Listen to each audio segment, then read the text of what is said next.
FanDuel. A quick reminder that FanDuel is America's #1 sports book. It's the official sportsbook sponsor of the Ultimate Cleveland Sports Show. And right now, summer sports are in full swing. And whether you're all about baseball under the lights, golf on the green, or high-stakes soccer action, FanDuel is the best way to make every game even more exciting. You're already following the action, so why not make it a little more thrilling? With FanDuel, you can get in on the game while your friends are getting sunburned at the beach. If you're new to FanDuel, well, we have a special offer for you right now. New customers can bet just $5 and get $150 in bonus bets if their first bet wins. Open the FanDuel app today or visit FanDuel.com/UCSS to get started. We'll talk about the Ty Jerome stuff after we mention the Larry Nance Jr. news, but the Cavs needed a backup big. They signed a backup big in Larry Nance Jr. He had played 4 years previously for the Cavs. Now he returns to Cleveland. And Earl, G, and Bull, the Cavs were dealing on a veteran minimum market, and considering the market they were in to sign a big man, Earl, do you like this signing? Is this about as good as Cleveland could do considering the financial constraints they were dealing with here? Yeah, absolutely. For every reason you just mentioned, the Cleveland Cavaliers needed a backup big man. That was obvious last year, so you address that. We all know the cap situation that the Cleveland Cavaliers are in, so you get a guy that's been in the league 10 years on a veteran minimum that as a backup that can play with both of your starting bigs, Evan Mobley and Jarrett Allen. I think it made sense. He knows the organization. I think he'll be a good fit in Kenny Atkinson's system. The only cause for pause that I have is the man played 24 games last year. And so it seems like, you know, Kobe is banking on a few guys being healthy, and that's a huge factor to bank on with guys who has proven over their career that injuries will be a thing. But overall, I like the signing. I think he's a guy, you know, he's going to get the crowd excited. He's a guy that can throw out some dunks. He can play some solid defense. And like I said, he can play with both of the starting bigs when necessary. The biggest concern for me, G, is the injury part of the situation. Yes, sir. Yes, indeed. Welcome back to the crib. We back in the fold. I didn't know he was almost 33, man. Yeah, 33 on New Year's Day. He'd been in the league a minute. I didn't think he was that old. I thought he was like 28, 29. Yeah, I forgot he played for the Lakers a little bit before he even got to the Cavs. Yep. But listen, I love it. Love the move. And listen, I'm always on people. I'm going to give Kobe some credit, right? I don't like when people statically just run stuff back like that's just going to be the cause for everything. I like the fact that you went out and took some swings, and basically you said, hey, look, I'm going to bet on the fact that I'll take a Sam Merrill and Lonzo Ball over Isaac Okoro and Ty Jerome. I think they felt like, okay, give me those two. Then you go out and you get Larry Nance Jr. for Minimowski, no pennies on the dollar.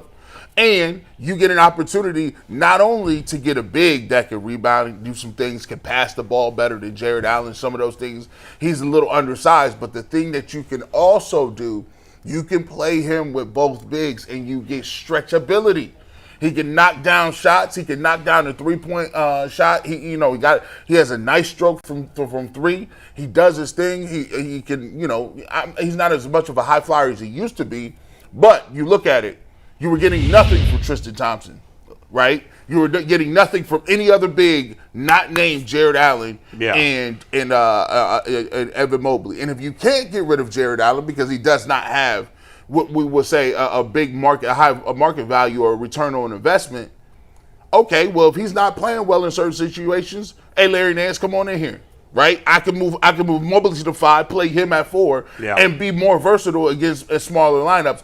And on top of it, it makes it look even better because now Miles Turner plays for the Bucks, right? That kind of definitely gets the Pacers up out of there.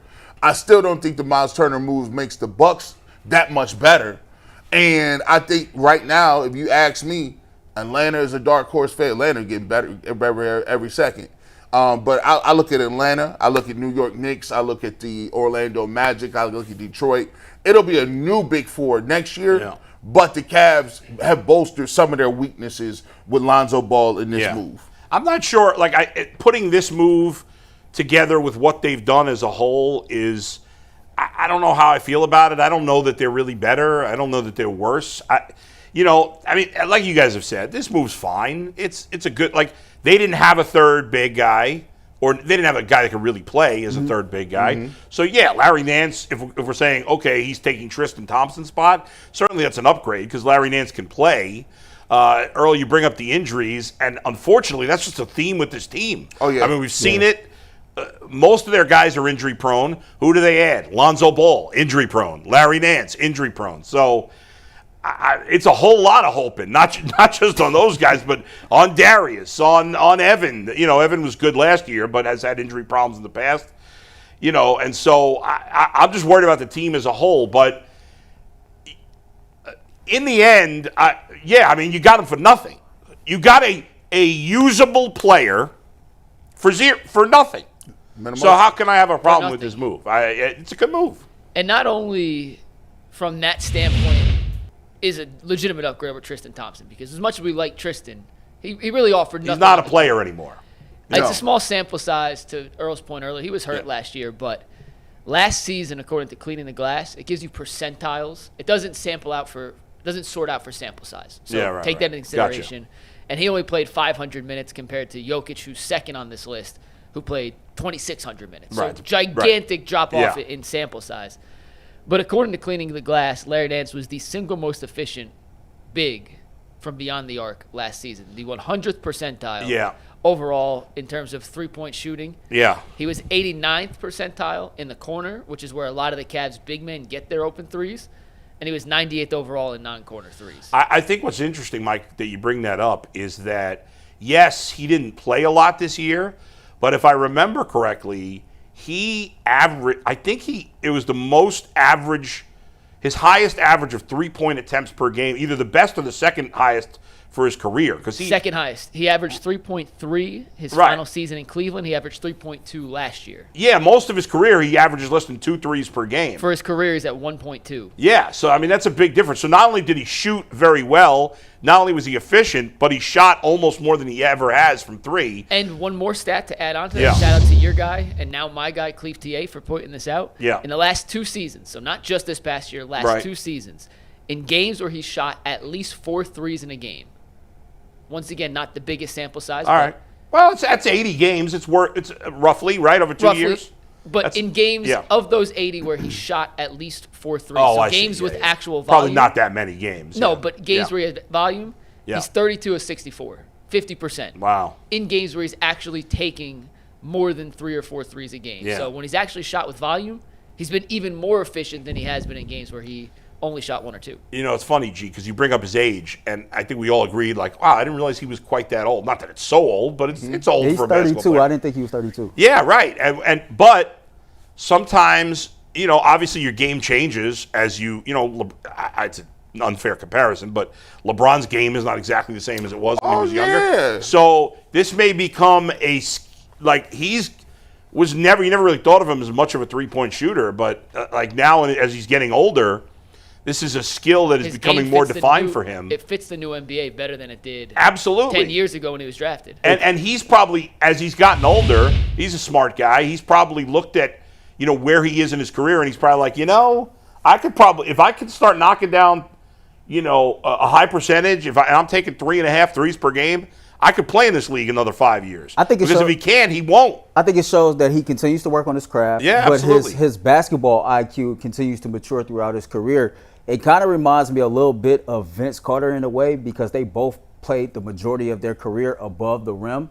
But as you get older in the NBA, you understand, man, dunking is bad for your knees. And if you want longevity in this league, you got to figure out another way to get it done. And so when, being a high flyer was no longer a thing for Larry Nance, he found other ways to still, make himself serviceable throughout the NBA. And, as Mike brought up, the percentages from corner three, it makes me instantly think about Kenny Atkinson's system. And I think, honestly, he can really thrive in this system here. So if he stays healthy, I think it's a solid signing. Same way I do for Lonzo Ball. I think you might want to cross references, but I think their paths did cross. I just think of him now, and I don't know if he's as good a shooter as this guy, but I think of Kevin Love. Kevin Love kind of has that same body type a little bit. He trimmed a lot of weight. Yeah. Kevin Love, I think, played on the same roster as Larry Nance Jr. for a while when he was there the first time. Yeah, I think so. And, you look at Kevin Love's game. Kevin Love became, he was a 26-12 guy that was a bruiser below the basket. Then he slimmed up. He became a pick and pop guy. I think you see that. You'll see him have more of a pick and pop game at this point in his career. He's not going to be running around posting up, doing things like that. And they don't need him to do that. No. Right. And he adds a much needed space. So if you have Evan Mobley that comes out of the game, usually they bring Evan Mobley and Donovan Mitchell out in pairs. Yeah. So now, if you need somebody to go back in the game, you still have somebody to stretch the floor if you're going to keep, Jarrett Allen in the game. Yeah. So I think he's going to. I will say this. This may look like a margin move. I think he's going to become a player Kenny Atkinson uses a lot more than we thought we would hear of him. I can see that. At this point in time. I mean, he's their only big man besides those two guys. So yeah. But to G's point, Yeah. I could see him really being, getting more usage because he's another guy that can defend on a perimeter. And Yeah. so if all is equal and all is healthy, now you got stretches like DeAndre Hunter, Larry Nance, Evan Mobley, and even Jarrett Allen in some cases who can step out there and hold their own a little bit on the perimeter. And Kenny Atkinson likes guys who, can play on both sides like that. how good is he defensively? He's not a nothing, but he's not like an elite rim protector by any means. No, but I mean, like, is he? He's not somebody to look at a target in a playoff game, are they? Defensively? Depends on who else is out there. Oh, interesting. So I mean, he's not. He can move his feet. There are levels to defense, and a lot of times the guy who gets picked on doesn't necessarily mean he's a bad defender. Just sometimes he's the worst of the five. right, Like I got you. teams pick on SGA. SGA is a good defender. It's just you'd rather pick on SGA than Lou Dort or Alex Caruso or Jalen Williams. So Right. I don't you want got no to pick your smoke with poison. Dort. And if you have a guard that can get downhill and turn the corner, Yeah. you want to get him on a big who's just naturally Right. slower of foot. But he's not a nothing. I'm just thinking, like, I mean, he's really. We're talking about Tristan Thompson, but really, isn't he a replacement for Dean Wade? Well, Dean Wade's still on the roster, so I know, but Yes, he better. I mean, I think he's going to take a lot of those you can't minutes. play Dean Wade. We've learned clearly that Dean Wade can't play in the playoffs. I So, think right now, if you put Kenny Atkinson Yeah. in a chamber and put True Serum into the air, and Yeah. he was asked right now who's playing those backup big minutes in a playoff series, Nance or Wade, I would hope he would say Larry Nance Jr. Right. He has to. Yeah. Kenny, he has to. Here's what I think. I think they looked around and said, if you're not athletic, and here's let me give you this too, because people be thinking I'll be a shield. Now I'm not just sticking this in. Pause. Danny Cunningham said something the other day, and I asked him a question, and I said, "Yo, Amani Bates, you think he's gonna stick somewhere?" He said one thing that was very truthful. He said that the thing that he believes is keeping him at a medium level is the fact that he's not a superb athlete. And I agree with that. Like, in terms of being able to play above the rim, quick twitch, get off the dribble, bounce, I can get to the rim. To me, he's an elite difficult shot maker. But they got a couple of those guys, right? I will give him credit because that has always been one of the things that I do say that he needs to work on his game is getting more explosiveness, getting more quicker. Some people ain't never going to be a great athlete, right? But you can still see the guys like Sam Merrill, who's not a great athlete, but still put in work where he's not a defensive liability. Right. I think what they did, if you look at the moves that they made, they've upgraded the athletic ability of Lonzo Ball, Larry Nance Jr.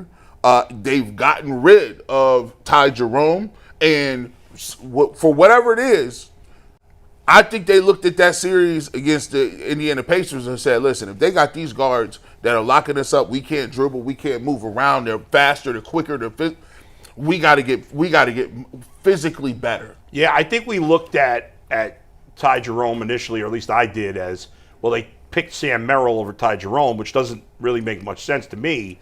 But in the end, I think they chose Lonzo Ball over Ty Jerome. Yeah. But here's the thing about that trade-off. And Mike and Jason were talking about this on the Cavs show this morning, about how Ty Jerome posted on Instagram thanking the fans, whatever he said. But he also said the Cavs didn't offer Didn't even make him an offer. This is the Instagram Right. post in case anyone missed it. This is from Ty Jerome's official account. Cleveland this past year will always hold a special place in my heart. Wow. Although I was never presented with the option of returning, nor did last season end how I wanted to, I will never forget all that this year brought. I think the question is, and listen, Ty Jerome was absolutely awful in that Pacer series. It was also his first playoff series. Second playoff series. Second, but he played great in that first one against a really bad He was team. awesome against Miami. Right? And so it seems odd that they gave up on him for a guy in Lonzo. Like, he's better offensively than Lonzo Ball, and Lonzo Ball obviously has been extremely injury prone. Stylistically very different, though. Okay, what do you mean? Ty Jerome is a scorer first. Right. Lonzo is a complete, I want to get everyone else involved, I'll eat last. More of a traditional point guard It's versus funny Ty. that you say that because I think it was Brian Windhorst was saying the opposite. That Ty Jerome is better at getting the ball to other people than Lonzo Ball, and Lonzo Ball can't create his own offense at all. Lonzo has always been known as a facilitator to me. I think that, when you talk about Lonzo, I think when he's on the court with Evan Mobley, he's going to make it easier for Evan Mobley to get more opportunities. I tweeted out yesterday or the day before yesterday that maybe Kobe Altman, and I'm just speculating, looked at the playoff series and said, well, Sam Merrill outperformed Ty Jerome. And it's not just about shot making, but if you look on the defensive side of the ball, it became to a point that Ty Jerome was just unplayable. I can remember when me and Mike was working Game 5 of the Indiana series. Yeah. I don't think Ty Jerome checked in until like the last 2 minutes of the third quarter of the that. game. And so it got to a point to where Kenny just couldn't play him. And I think that, when I look at Tyrese Proctor, we all thought at the time of the draft Tyrese Proctor was Sam Merrill's replacement. But just maybe Tyrese Proctor is, the replacement for Ty Jerome because he's a guy that can shoot. Yeah, I mean, it's a second-round pick. It's a long shot. But Kobe, according to Mike's research, had a late first-round grade on him. And the reason why he fell so low is because his camp was telling other teams, hey, don't draft me. The Cleveland Cavaliers had a guaranteed roster spot. This is a 40% three-point shooter coming out of Duke who's a veteran college player. And if you're going to give any rookie an opportunity to have immediate success, you look at the trend now, you got to have young guys that can step in within a year or two and be able to contribute. Yeah. I don't know, Mike. The only thing I'll say, though, is obviously we know about – I think we talked about them not having enough, play creators on offense. Well, now they have less, don't they? Yeah, that was my big issue with them letting Ty go. Yeah. When they got Lonzo Ball, who's better defensively than Ty Jerome, right? Yes. Yeah. So. And when I say play, like Ty Jerome's a better shot creator for himself than Lonzo Ball is. Yeah. Lonzo is not an initiator for his own offense, but Lonzo is like a prototypical pass first. I want everyone else to get involved. I don't care if I shoot twice in a game or if I shoot 20 times in a game. I want to make sure everyone else gets the opportunity to maximize what they do best. And to Earl's point, I do think that'll be a really nice pairing with Evan Mobley because it'll force him to be a little more aggressive. In terms of the overall bench now, though, and I told this to G. Bush yesterday, I think DeAndre Hunter has to start because Max Strus is now your best playmaker off the bench if we take Lonzo and his injury history into consideration, and I don't love that. I don't love it. And when I saw Ty Jerome's Instagram post, Steve, you want to take tag board again full, I have a hard time believing, and I'm not saying Ty's lying. I think there's some gray area in between where maybe they presented a contract and Ty and his camp didn't like it or whatnot. But Kobe Altman, his end of season presser, said our number one priority is to re-sign Ty Jerome. Like Kobe said that to us at his end of season presser. There was zero basketball played by Ty Jerome or the Cavs between that presser and when he signed with Memphis. Well, he lied. So what changed? Kobe lied. Kobe. I don't believe. Why would Ty Jerome say that? It doesn't make any sense. Well, there's always a. What gray area could there be? Truth lies somewhere in the middle.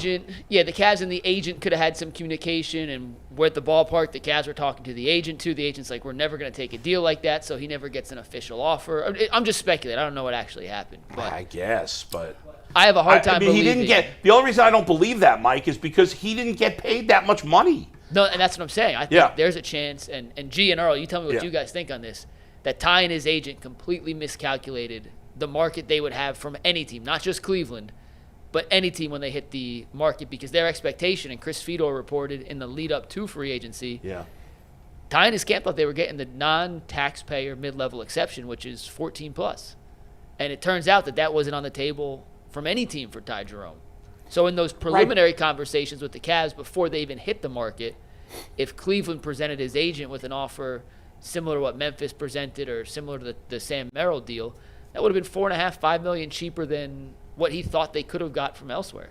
Right, but there's not that much time between when that would have happened and when he signed. How could they not have any clue there? They could have started having those conversations weeks ago. The Cavs could have talked to Sam and Ty as soon as the season ended. Right, but at some point, Ty's camp had to know that they weren't going to get that kind of money. Otherwise, they wouldn't have signed the contract they did. I think sometimes you know, sometimes you don't. I think that he possibly could have gotten bad advice, and I think his camp possibly could have miscalculated what the free agency market would be for him. You know, for me, over the last couple of years, I have kind of learned to trust the way Kobe Altman goes about business. I trust the teams that he put together. I know some people might say that's crazy, but he's made more good moves than he has not.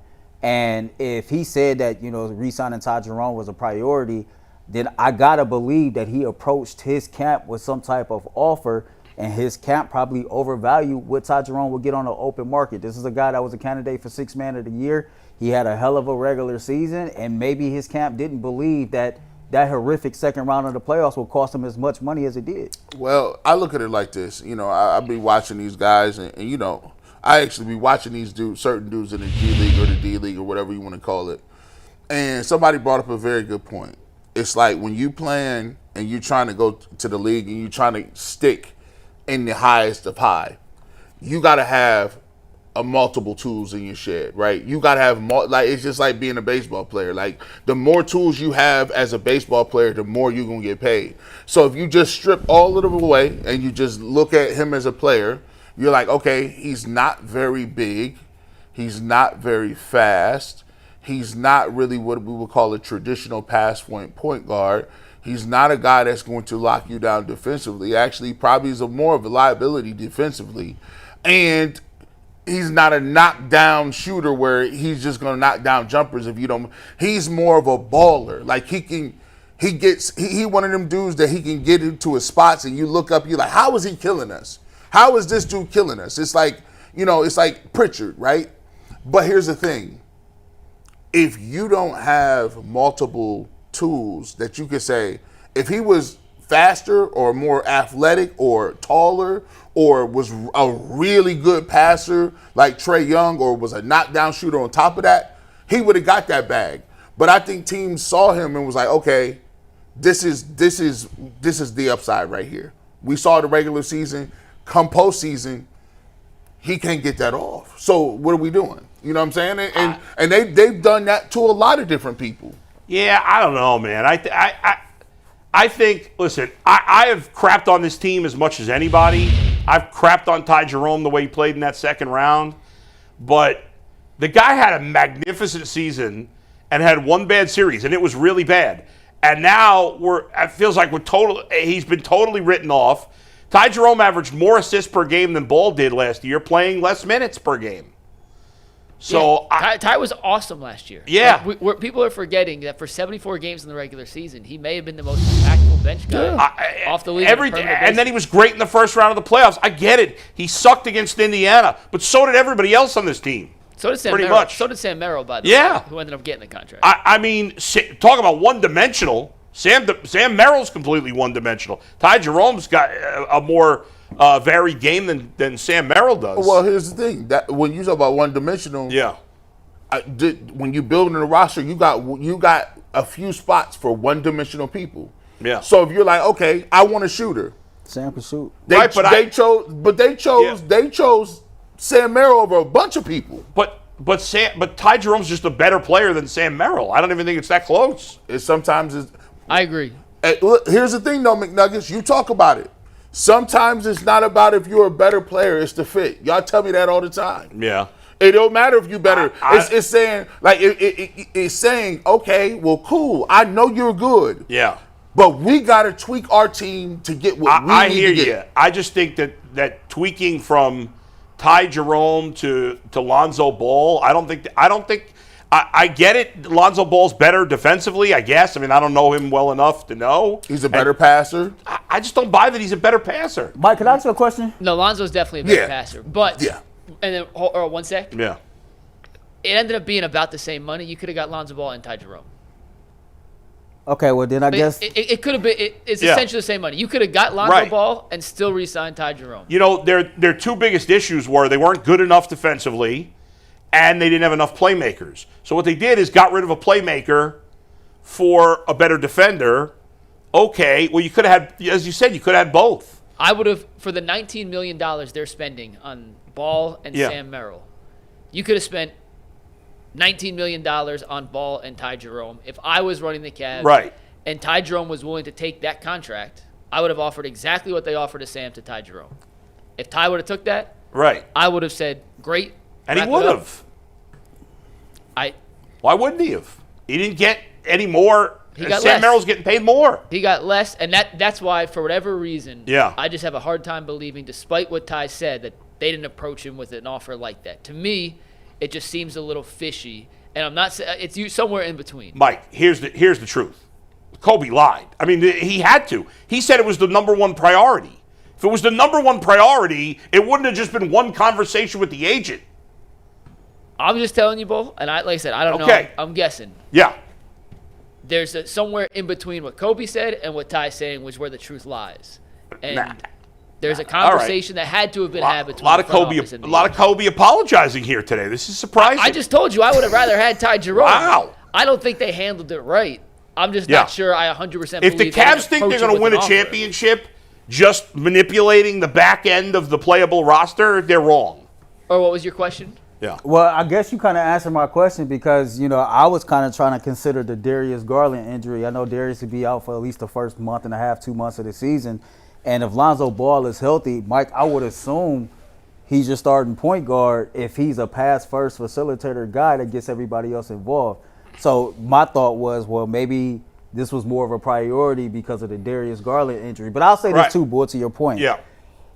I'm somewhere conflicted in between, right? Because we seen the Cleveland Cavaliers have this one of the most historic regular seasons in franchise history, yet it didn't amount to anything. And now for most fans, they're frustrated and they want to see some sort of change. In the beginning of the offseason, it was more so, you got to break up this core four. You got to move one of these guys to try to make this roster better. And I think Kobe, just speculating again, is looking at the landscape of the East, and he has blind faith in the team that he put together that they can get it done based on how the East looked. And if he was going to make any changes, it was going to be the back end of the roster. I think one of the things that stood out to me the most is when we got to the Indiana series, it was really two guys that were playable, quote unquote, coming off the bench. And both of them probably underachieved to what the fans' expectation was. Those guys being, Ty Jerome and DeAndre Hunter. Yeah. And Ty Jerome ended up becoming non-playable at all. And so, it's a big if with the health when it comes to Larry Nance and Lonzo Ball. But maybe Kobe approached this situation like, okay, I got Jalen Tyson going into his second year who probably will play a bigger role. I got Strus now coming off the bench. I drafted the rookie Proctor. I got Ball. I got, so I got more guys that maybe can make the difference down the road. They had to change something. That's what I'm saying. But I just think changing the guys 6 through 10 is not going to make the difference. And Lonzo Ball, we keep saying if he's healthy. I mean, he's barely played the last 4 years. But the 6 through 70 10, games in 4 years. I mean, come on. But What are the odds he's going to stay healthy? But here's the thing, though, Yeah. man. Like, we gotta keep it. Let's keep it brutally honest. Yeah. If they keep Ty Jerome, they're still not beating none of these teams. Well, they're not beating them with Lonzo Ball either. So what I I'm don't talking, think. what I'm saying is, Yeah. listen, Ty Jerome had a great regular season. Yeah. But we keep saying it's regular season. We all know what the regular season is. Minimowski, we know this. I saw these dudes playing at a high. Yeah. Sometimes here's what happens. You may got something, and then you may see some other people playing and be like, yeah, we're going to have to do something about that. Right, but what I'm saying, listen. Let me ask you one question. We got to move on. Yeah, go ahead. Did you watch the Pacers series and think to yourself, it'd be better for the Cavs to have less ball handlers and playmakers? No. G? They couldn't bring the less ball the up. way- They couldn't bring the ball up the court Right. when they had him. Yeah. That's my point. Who do you trust? To bring the ball? I get Mike's That's my point. point. I get Mike's point, man. But we couldn't score. And remember, I think what was that game too that Halliburton hit the game winner? Yeah, they Yeah. couldn't get the ball over half court. You know, it'd be great there. You know they called More out like ball handlers and facilitators. By the way, again, Ty Jerome, way better assists per minute than Lonzo Ball is. He's not a better passer than Lonzo Ball. He's not yet. Maybe not, He's not. but he got his teammates involved more. We're gonna move on. All right. I can't even I'm just spitting All right, facts. Bull.